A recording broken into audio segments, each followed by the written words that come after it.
It's not lost on me or probably anyone else that knows you that you are very outspoken. You know, you stand up for a lot, you talk openly about a lot of causes. I want to ask, is this how you always were? Did you always have a strong sense of voice, or do you feel like you have kind of found it and have learned how to use your voice over time? I think it happened in stages. You know, I went through a health crisis. Well, I was going through it since I was 13, but I have endometriosis and I just was never diagnosed. And I had terrible periods. I was in bed like a week every month and it sucked, you know, like anyone will tell you. And I started a foundation with my surgeon. And it wasn't easy. Like nobody wants to talk about their period. No one wants to talk about their vagina in a big room with people around TV.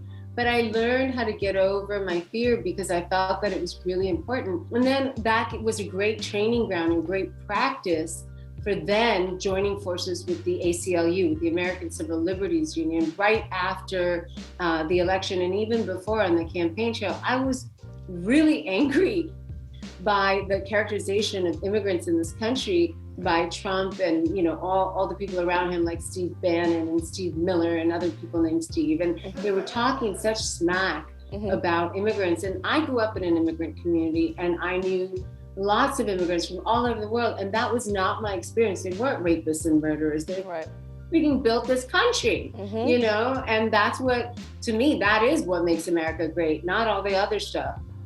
How do we get you to be the president? I just need to, real quick, that was my only thought while you were talking. I'm like, this is the campaign I need to see on TV, for real. I can never be president. First of all, there are way too many nude pictures of me on the internet. But also, I wasn't born here. I came here when I was 4. To be fair, going back to the nude picture thing, I don't think that should be points docked.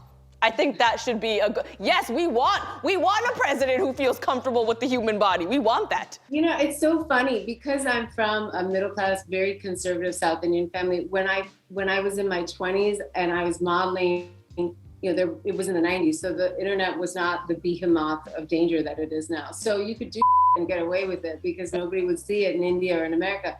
But I was like scared that my family was gonna see the pictures I took with Helmut Newton or something. And now I'm like showing those pictures off. You know what I mean? I went from like trying to hide them to now being like, look, you know? And it's so funny how in different stages of your life, you really go through different mindsets because I wouldn't go back to my 20s if you paid me $1 bazillion. I'm so much, my ass is lower, so are my but my mind is so much happier and at peace now, you know? So literally my crew member off to the side, literally out loud was like, she's amazing. Another thing you've been outspoken, actually we've both been outspoken about this, is how happy we are to see someone that looks like us in the White House, of course with Kamala Harris. We've both talked about this openly. I'm so happy to see her. I'm so happy to see her up there because never in my lifetime did I think that somebody who looked like me or came from the same neighborhood was going to be in the White House. And she's a great person to represent us. You know, absolutely. Do I agree with everything? No, but I think she's fabulous and I'm rooting for her. She's a good dancer as well. And she can bop. I totally agree. And I love what you just said right there because I think oftentimes when I talk about, like, I'm so happy to see Kamala, I'll see a bunch of people in my comments being like, well, do you know she said this to this? I'm like, hey, it's not about seeing eye to eye on every single issue. No two humans are ever like that for the most part. You will meet anyone and you'll find stuff you disagree on. But the point is that it's a greater win for a community and it needs to be celebrated. And I don't think that cynicism is the way forward. I think the celebration is the way forward. So I couldn't agree more. Totally. I'm so happy for the young girls, you know, Indian and otherwise, black, white, whoever, who get to see somebody up there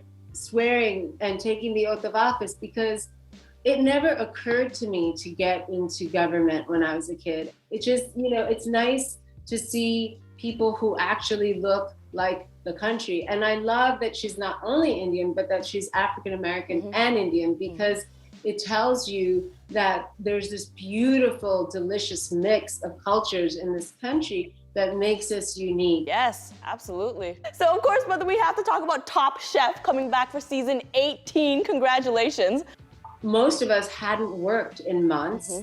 And it felt really energizing and right that we try to put our whole crew back to work. Right. It was also a good distraction, but it was crazy. I mean, it was very difficult. We thought that COVID would be our only challenge, but then there were all those protests.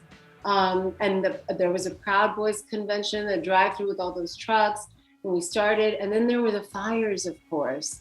You know, there were days when we couldn't even go out. And one of the reasons we picked Portland is because we thought it was so beautiful outdoors there that, you know, especially with COVID, we could shoot outside and all be safe. And when that didn't happen, it was even more stressful. But I have to give it to my producers because they did a kick-ass job. It was very stressful, but thank God, touch wood, we did not have one positive case on the whole shoot. Wow. I'm very excited for people to see it. It was a very emotional season. As you were saying that, my COVID compliance officer just peeked through the door. And so I was like, he's checking in and gonna now be in the interview. What up? But there's just so much to think about. Padma, I could talk to you for literally 10 hours straight. You are such a joy. Thank you so much for being on the show. For everyone watching at home, make sure you grab your copy of Tangy Tart Hot and Sweet. And don't forget to watch Top Chef. It airs Thursdays on Bravo. Padma, we need to be best friends. We will be best friends. Okay. I'm so happy to meet you and talk to you. I'm gonna call you. Okay. Hey, thanks so much for watching this clip. I hope you enjoyed it. If you did, make sure you subscribe to this channel for more just like it. If you don't, none of us can leave set.